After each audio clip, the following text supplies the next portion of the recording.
have more of the things in our daily life be things that we have a connection to, be things that our hands actually help to build or that came from the environment right around us. So we feel empowered and we remember ourselves as part of a greater whole and know that we have the capacity to tend to more of our needs so that people have choice, so that people don't feel trapped in a system that doesn't work for them and leaves them feeling unfulfilled.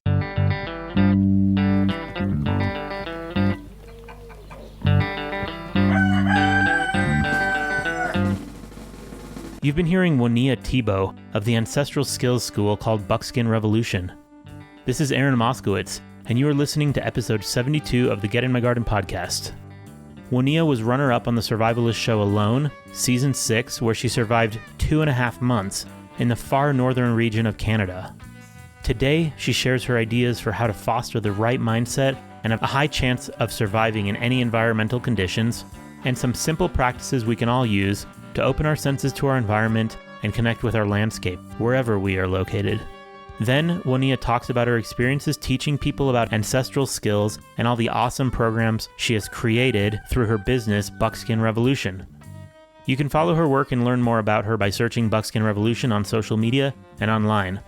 You can follow this podcast at Get in My Garden on Instagram and subscribe to the show wherever you listen from if you'd like to receive new episodes. Also, please leave positive reviews if you want to support the show directly. Next up, we will have more natural farming stories and learning from Elton Ray James and Kyle Perry. You're doing some amazing stuff, and I got really excited when I saw that you're an entomologist and biologist and all this cool stuff. Yeah, absolutely.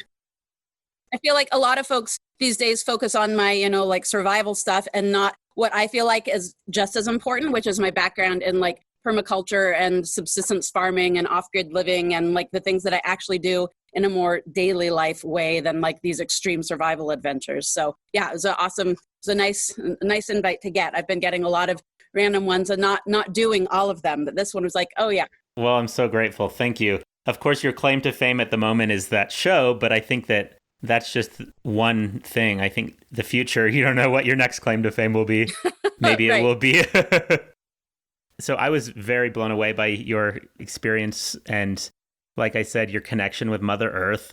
But I want to know how other people can kind of become more connected, And you could, of course, talk about whatever you want. Yeah, absolutely. That's a huge part of the focus for me these days in my teaching because, I think there are a lot of people out there who are teaching, survival skills, but so many people are approaching it from a really different approach and from one that's more, combative and like we have to get out there and like survive the evils that are out to get us.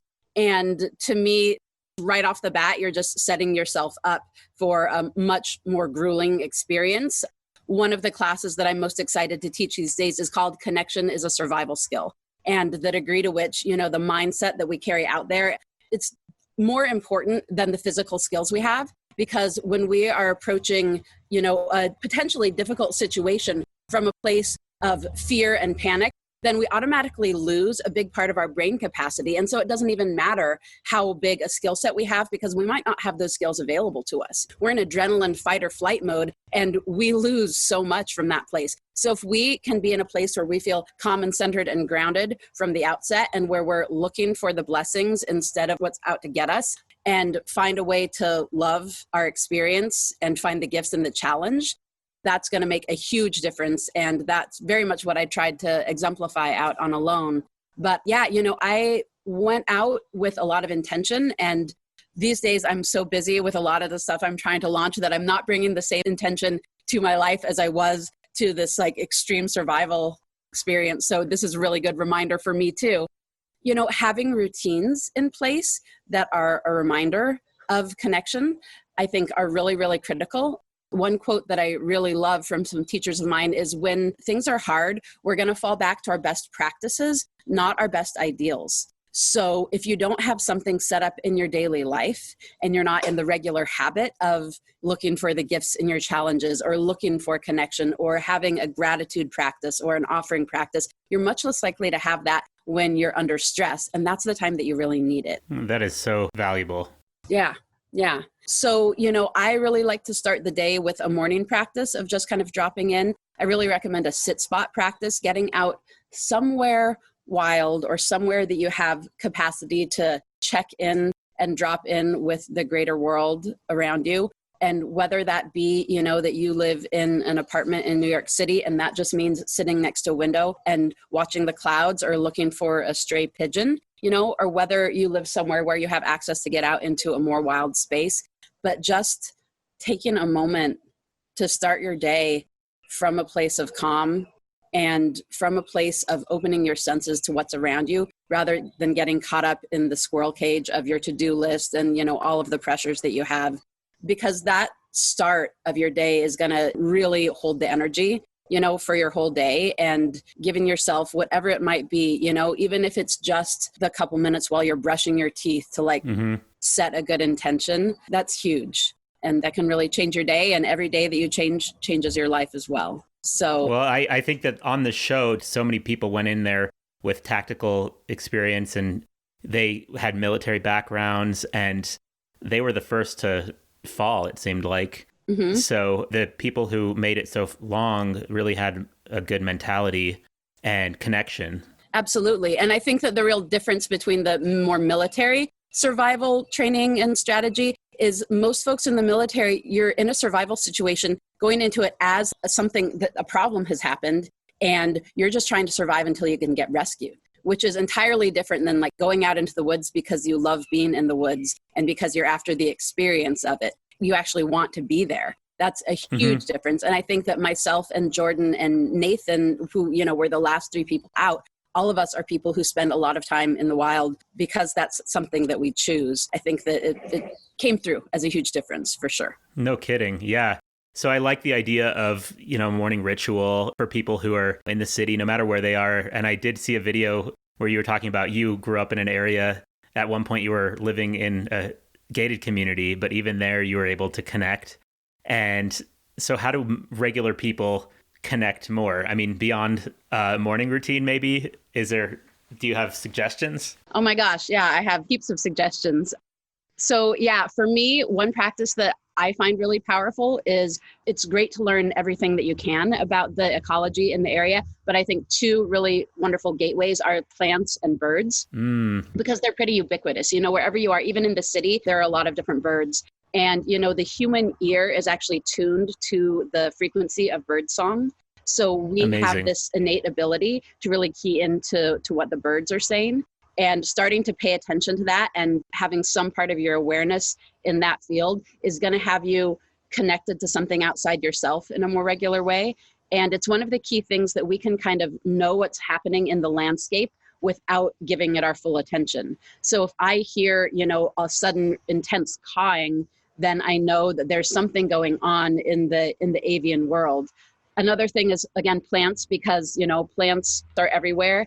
And I really love the practice of getting to know some medicinal plants in your area and doing what you can to take in some wild food as often as possible, ideally every day, but maybe every week or once a month or what is it? Because, the old adage that we are what we eat is really true. Like if you're taking in something from a wild place and rebuilding your own cells, and the structure of your body comes from that thing, like what deeper connection can you have? And I think that when we make a practice of some of these physical practices, that they spill over into our consciousness and they help us feel more part of the world around us and more connected. That's just kind of on the more woo-woo level of feeling more connected. No, I totally believe that. I really do. Yeah. That's just an affirmation of connection. So I really like that. And most wild foods are healthier for us than foods we can buy in the store anyway. So it's also a health benefit. I think some people might struggle to find something edible in their environment, depending on where they are. But I think a lot of the listeners of this podcast and people following your work will surely find something. For sure. Yeah. And, honestly, wherever you are, if there's, a vacant lot, I mean, obviously you want to be aware of pollution. In some areas, it's going to be harder to find things. But, dandelions are one of the most ubiquitous weeds. And it's a great edible that's got a medicinal and edible root. You can make a roasted dandelion root coffee as a coffee substitute. You can eat the greens. A lot of the really, really common weeds in neglected areas are edibles and medicinals. So wherever you are, you might have more access than you think. That's awesome. And I guess I'm kind of curious about after you came back from your experience, everybody was in it to win it, I think, but still you had kind of another mission to show that anybody can survive, it seemed like. And also you were talking about women and the power of women and their connection to the earth. Do you want to talk about that at all?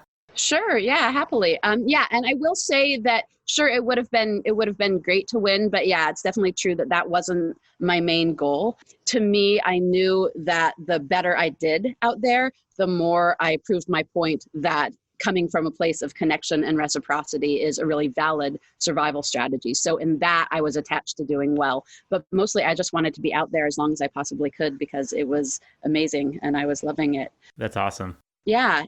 But yeah, definitely in terms of speaking to women and these things, I think that a lot of people have this attitude that women are less interested in outdoor pursuits. And I think a lot of that is because young girls aren't taken out into the woods as often as young boys are. It's super common for younger boys to go fishing or hunting, and it's a lot less common for folks to take girls out. And so I just really encourage parents to raise their daughters with the idea that the outdoors and, all of these skills, hunting, fishing, camping, bushcraft, construction, all of these things are just as available to women as men or any gender, honestly. Like I want to recognize folks who aren't on the binary gender spectrum as well.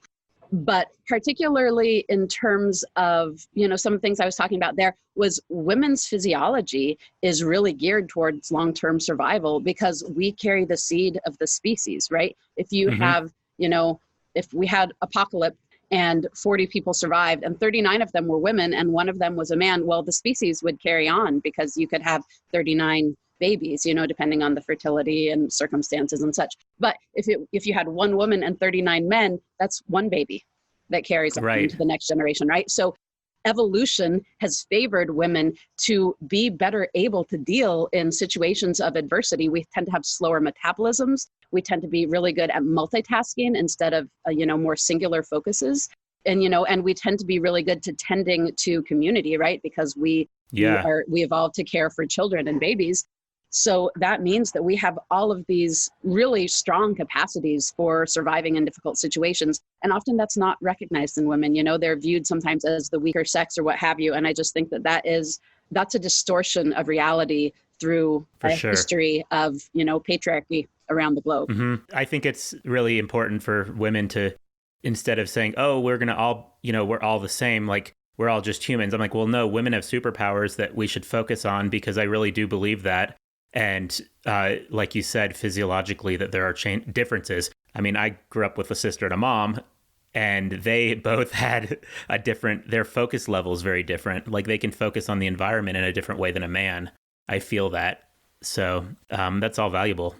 Yeah. And of course, it's super individual and it's a spectrum. And I don't want to, I'm not someone who believes in black and white or hard lines or limiting people based on their genetics. And at the same time, exactly as you say, it's silly to assume that we're supposed to be exactly equal. We are demonstrably not. Our bodies are built really differently, and there are gifts in both. So, I don't consider that it's like women are better at this than men, or it's just that women have particular strengths and men have particular strengths. And people who have more of a balance among the gender spectrum have particular strengths too. Like we all have things that make us unique and powerful. And let's recognize that rather than try to set us up along a hierarchy. Yeah. And so with your business, Buckskin Revolution, I was wondering kind of if you're in Northern California and Oregon, and do you run into a lot of, vegan type people? And if there's like a clash that happens between your ancestral skills and their belief system? For sure. Yeah, I think that has happened. That does happen. And I think that I am better equipped often to have those conversations because I was vegetarian and vegan at one time in my life. And, I grew up totally anti-hunt. And I still am not psyched about the commercial meat industry. I mean, I don't support the commercial meat industry. I think that it's far more damaging to animals than hunting is. And, so I think that a lot of people who are adamantly vegetarian or vegan want to put all meat eaters in a particular box. And I think that I don't fit that box to the same degree. That said, sure, I get nasty messages when I talk about animal processing, but I also bring a lot of heart and intention and respect and reciprocity to my work with animals. And I feel like that's pretty apparent and verbalized in most of the things that I do. And so in that way, I think that I receive less than that than a lot of people who are advocating for hunting Gotcha. and meat eating. And in fact, I'm in the process now of putting on an online skills gathering, and I've had 3 different versions of it, a 1-week, a 5-week, and a 10-week. And the 10-week one is ongoing. But one of the classes is animal themes. And I talk to people about roadkill and how to assess if an animal that you find on the road is safe to eat or not, and then take people through the process of cutting that up. And also I process chickens, I slaughter and butcher chickens in that course. And I had people who thought they were going to be really, really disturbed by that and have a really hard time watching it, say that they actually found it, they were able to engage with it a lot more than they expected to, partly because of the approach and the intention and the respect. And so to me, that's where all of these skills start and come from. And that makes a huge difference. Oh, yeah. Well, I think most people who eat meat, they've never faced the reality of it. And so it's really easy to keep that at bay until you actually are handling it yourself. And I think it's important that people do that. Yeah, absolutely. Agreed. Well, do you want to talk about anything else that you're working on? Like, I know that after that show, during the show, actually, there was a point where you were talking about your history. You were a subsistence farmer subsistence farmer. Similar thing. Yeah. And, you told me that you were involved in the farmers markets a little bit. That's a different lifestyle. And now you have more publicity, obviously. So that's helped you, and maybe you're much busier. But what are you working on now, and where are you going? Yeah, great question. So these days I'm still looking for a more permanent home base. Honestly, I had a huge teaching schedule planned for coronavirus and was going to be traveling and teaching. And so, all that stuff got canceled. And so I didn't have a place set up to live. So that is one of the things, is trying to figure out where to be in a more permanent way. I, for many years, lived off grid on a homestead in Oregon, and I'm still connected to that place. It's still a place that I spend time and part of the year. And to me, I don't see the subsistence farming and the ancestral skills as different focuses at all. Okay. I see them as ways to engage deeply with the land and, foraging and growing food and hunting and raising meat animals. I think those actually all dovetail really nicely and are coming from a similar intention of, keeping what feeds me close to my sphere and being really deeply connected to those things.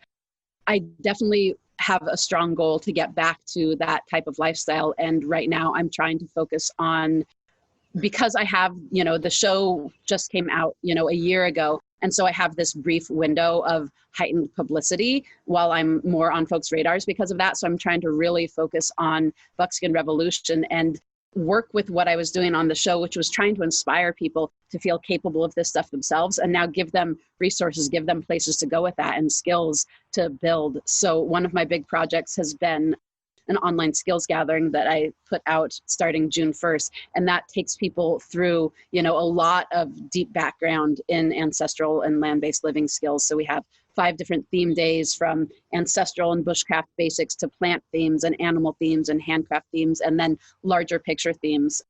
Also, I'm working on a couple different books. My book on buckskin sewing is getting close to completion. It's been on the back burner, though, because of the Alone show and because of this skills gathering. But, one of my focuses is not just trying to get people, living from the wild, because I know that's not attainable to most people, but to have more of the things in our daily life be things that we have a connection to, be things that our hands actually help to build or that came from the environment right around us. So we feel empowered and we remember ourselves as part of a greater whole, and know that we have the capacity to tend to more of our needs, so that people have choice, so that people don't feel trapped in a system that doesn't work for them and leaves them feeling unfulfilled. So, that can look a lot of different ways. And to me, having more skills in our hands, getting our bodies into the picture is an important part of that. So a lot of my YouTube videos, my writing, my classes, my skills gathering are about crafts that we can do that support us in our daily lives, be it food or shelter or clothing and containers. And that's why a lot of my work is working with animal hides, so tanning hides and making clothing, because our clothing is this very, very visceral thing, right? It's on our skin, which is our largest sensory organ. We can see it in our visual field. In the case of buckskin, it's got a strong smoky smell, so we can smell it. It comes through so many of our senses, and it serves as a reminder of where we come from as people, and that we evolved to be deeply connected to the landscape around us. And to me, wearing buckskin clothing is kind of a reminder and a symbol of a commitment to living a life a little bit more connected and closer to the resources that support you. So that's a lot of my focus with Buckskin Revolution, and why I named it after buckskin. It's not just because it's an amazing material, which is also true, but it's what it represents and what it does for us physically, emotionally, spiritually when we wear it and are around it. That's awesome. It's very honest too, because I think just so many people are disconnected and unable to actually understand what the cost is of their lifestyle. At least, what if they're just eating meat all the time and not paying attention to where it came from. You're hands-on. So, everybody who's with it is going to understand it and have a connection to it so much more readily. What about like people who are doing your program? Are they going to be handling skins? Where are they going to, there are probably a lot of people who are not, I'm guessing, or who are just like in suburbia or in a city. Sure.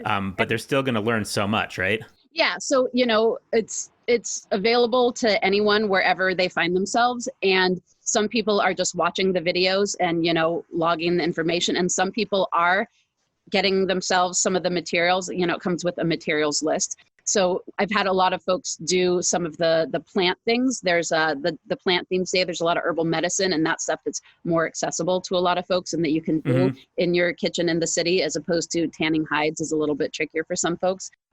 But yeah, there's folks everywhere along the spectrum in terms of how much they're diving in. I have one gentleman who's been tanning hides for a long time, and he's going to go on and host some of the other students that he met through the gathering at a hide tanning weekend at his place come hunting season. So yeah, it's across the board. But I've been so pleased at the degree to which people are taking it and running with it. We have a Facebook group. We have a group that's been hosting their own viewing parties for some of the classes and having regular Zoom calls without me. I'm available for Zoom calls with the gathering too, but we have students just taking it and running with it, which has been amazing and super gratifying. That's so cool. Yeah. So at this point, everything is online, you said, because of the coronavirus and people can't gather together. Right now. Mm-hmm. Yeah, we'll see how long that is. But, I thought that this gathering was going to be a one-time thing during Corona shutdowns, but it's been so wonderful and gratifying and enriching for folks that it's definitely something I'm going to be continuing on. And I already was planning some online courses and already have a YouTube channel. So that's a great way to plug into what I'm doing. And then also have a Patreon membership. And that's a big part of my support for how I'm able to do my filming and get all of these classes out there, and how I was able to do the gathering. So folks who are on my Patreon team are more connected to what I'm doing. They're getting regular updates on what's happening. They're getting exclusive videos. They're getting some tools for buckskin work and a lot more access to me and what I'm doing. So that's another great way for folks to access me and help support me being able to get more of these skills out there to more people. I offer scholarships and discounted rates for Indigenous and Black people of color towards equity and social justice, for people who are transgender. So everything I can do to make the skills more accessible to people who, for various, historic or socioeconomic reasons, have less access to the outdoors, less access to these skills. That's my aim. I think that these skills and the ability to be connected is a fundamental human need, and I want to get it to as many people as I possibly can. That's so great. So all people have to do is look up Buckskin Revolution. They'll find you on YouTube. They'll find you on Patreon, right? Mm-hmm. Yep. Yeah, Woniya Buckskin Revolution on Patreon. I actually think that's a blessing that right now you're having to focus on online courses and getting it managed online, because one day that's just going to be there and some people will prefer that or just simply be unable to go. For sure. Yeah. At first I was super disappointed. I was going to go to Europe for the first time. I had a bunch of teaching events scheduled in Europe I was excited about. And I was like, oh, this is such a bummer. And now I'm with you. Like, wow, I wouldn't have, as you can probably guess from who I am in my lifestyle, sitting behind a computer is one of my least favorite things. And I kind of have to be pushed to do it. So this gave me that nudge. And yeah, ultimately I'm grateful. And I feel like I'm having a much bigger impact through the teaching I'm doing online than I would have just teaching, the handful of people per class that I could have reached through the in-person gatherings. Thank you so much. Is there anything else you wanted to tell people or would like to tell people? Thanks. Yeah, I guess just that whoever you are, whatever your life circumstances, there's a way for you to learn more of these skills and feel more connected to the landscape around you and to your own deeper inner nature as a human who, evolved this body and these senses in order to live wild on the landscape. So that's still in you, and you can still access that. And I encourage you to do so. Wow. Thank you so much. Yeah. That's great. All right. Well, best of luck with all of your endeavors. I'm really excited to see the future for you. Yeah, me too. It's an exciting time. Thanks for listening to the Get in My Garden podcast. You can reach out to me by email at aaron@getinmygarden.com or @getinmygarden on Instagram. Until next time.